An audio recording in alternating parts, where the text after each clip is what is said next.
प्रसन्नता है, कैसा विकास हो रहा है, ये सब चीजें कर्मों पे नहीं छोड़ी जाती हैं।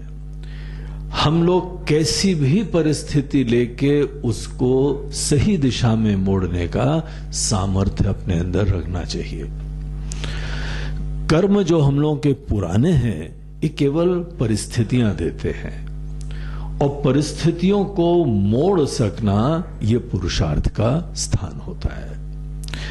कभी भी परिस्थितियों के हाथ में नहीं जीना चाहिए। हमारी किस्मत, हम क्या करें, हमारे शनि ग्रह है, राहु ग्रह है, और ये ग्रह वो सब खराब है, इसीलिए तो मुसीबत है। जिन लोगों के अंदर जीवन की समझ नहीं होती है, वही इस प्रकार की दीनता का जीवन जिया करते हैं। अगर हमारी कुछ किस्मत होती है, तो किस्मत को बनाने वाले भी हम ही तो होते हैं। किस्मत अगर हम बनाते हैं, तो हम कैसे भी अपनी किस्मत को बदल सकते हैं, यह हमारे पास सामर्थ्य होता है।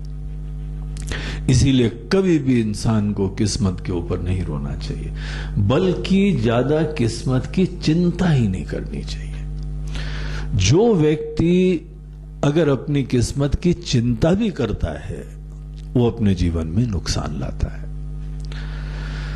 यद्यपि ज्योतिष शास्त्र है, उसका स्थान है, लेकिन ज्योतिष शास्त्र या किसी भी शास्त्र का जब दुरुपयोग करा जाता है, तो वो घातक हो जाता है, बहुत ज्यादा नुकसान वाला हो जाता है। जैसे वास्तुशास्त्र बड़ी अच्छी चीज है, लेकिन अगर वास्तुशास्त्र का दुरुपयोग करें तो बड़ी मुसीबत हो जाती है। ज्योतिष शास्त्र भी आज के समय, भले वास्तुशास्त्र हो, ज्योतिष शास्त्र हो, पूजा पाठ हो, भजन हो, योग हो, ये कटु सत्य है, इन चीजों का दुरुपयोग हो रहा है।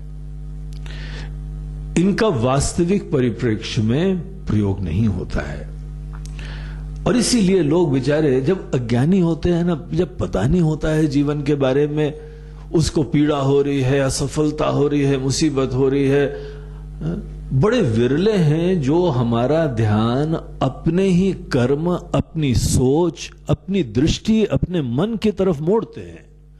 बोलते नहीं नहीं बेटा, तुम्हारा प्रॉब्लम नहीं है, वो तो तुम्हारे घर की खिड़की का प्रॉब्लम है, लो, तुम्हारे घर की एंट्री का प्रॉब्लम है।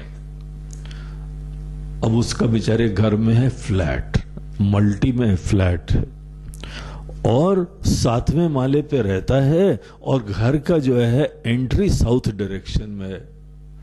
और उसने बोला अगर तुम्हारी एंट्री नॉर्थ डायरेक्शन में होती तो कल्याण हो जाता। अब सोचो, क्या पैराशूट से ऊपर नीचे आओगे क्या? हा? या अपने लिए कोई रस्सी लगाओगे चढ़ने उतरने के लिए? लेकिन उन लोगों को यही बताया जाता है, वो बेचारे बड़े बेबस होते हैं, किस्मत के मारे होते हैं, और दुरुपयोग है।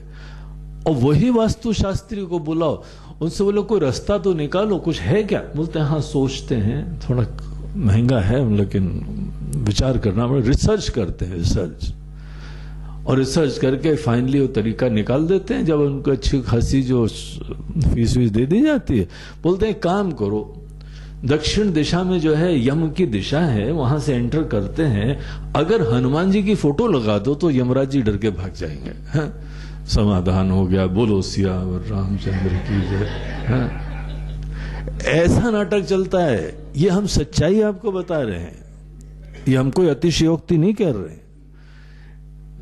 उसी प्रकार से यहां पे अनेकों यहां जो ज्योतिष शास्त्र वाले भी हैं, तुम्हारे ग्रह खराब है भैया, ऐसा करो, ये वाली अंगूठी पहन लो और फलाना ये कर लो। आप ये सोच लीजिए, अर्जुन को जिस समय प्रॉब्लम हुई, क्या भगवान ने खिड़की दरवाजा चेंज करने के लिए कुछ एडवाइस करा? पूरी गीता में, हम लोग बड़ा आदर देते हैं ना गीता को, अर्जुन के शोक के लिए भगवान ने कोई वास्तु का परिवर्तन नहीं करवाया, कोई ग्रह और नक्षत्र का दोष नहीं बताया। बड़ा आश्चर्य की बात है, ऐसे लोगों के लिए शॉकिंग चीज है ये, जो उसी में अपना जीवन व्यतीत करते रहते हैं, उनके लिए शॉकिंग रियलाइजेशन है ये, रेवलेशन है ये। किसी ग्रह का दोष नहीं बताया, कोई अंगूठी, कोई जंत्री मंत्री, कोई जो है वह गले में हाथ में अनेकों कहीं नहीं पहना। अर्जुन चिंता क्या करो, अभी ये ताबीज हम लाए, ये पहन लो, सब काम बन जाएगा। क्यों नहीं कहा? भगवान तो सब ज्ञानी है ना। अगर किसी के कोई ग्रहों का संतुलन करने के लिए कोई चीज पहनना है, भगवान ने बोला ही नहीं। ये सोच गलत होती है। हमारे जब भी कोई परिस्थितियां, मुसीबत होती हैं, तो केवल हमारे कर्म से, हमारी सोच से होती है। पूरा हम लोगों का सिद्धांत कर्म प्रधान होता है। हम अपने कर्मों से कुछ भी बदल सकते हैं, कर्मों से कुछ भी जो है वह बना सकते हैं, परिवर्तित कर सकते हैं, समाप्त कर सकते हैं। कर्मों में इतना बड़ा सामर्थ्य होता है। इसीलिए जो प्रबुद्ध व्यक्ति होता है उसको कोई चिंता नहीं होती। बोलते हैं ठीक है, एक परिस्थिति आई, हमने स्वीकार करा परिस्थिति को, अब हम मैनेज करेंगे इसको। हमारे जीवन में गरीबी है, कोई प्रॉब्लम नहीं है, हम इस गरीबी से अपना श्री गणेश करेंगे और जो हम चाहेंगे वो बना सकते हैं। ये कर्म का सिद्धांत है। तो कर्म का सिद्धांत के दो पहलू हैं। एक कर्म का सिद्धांत का यह भी पहलू होता है कि तुम्हारे पूर्व के कर्मों के वजह से वर्तमान प्राप्त होता है। इसीलिए जो भी हमारी परिस्थिति है उसमें किसी को दोषारोपण मत करो, सीधा इसे स्वीकार करो कि तुम्हारे कर्म थे, कुछ ना कुछ कर्म थे, हमको पता भी नहीं होंगे क्या कर्म थे, लेकिन डोंट पास ऑन दी बक। किसी को तुमको जो है वह उंगली उठाने की चिंता भी नहीं करनी चाहिए। न भगवान, न देवता, न कर्म, न लोक, कुछ भी नहीं।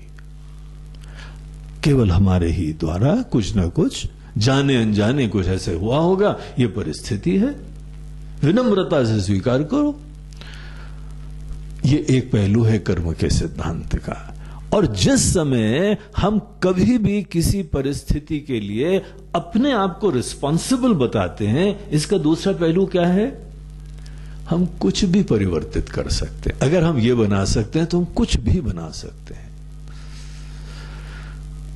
आज का वर्तमान हमारे भूतकाल की वजह से आया है और हमारा भविष्य हमारे वर्तमान के कर्मों से आएगा।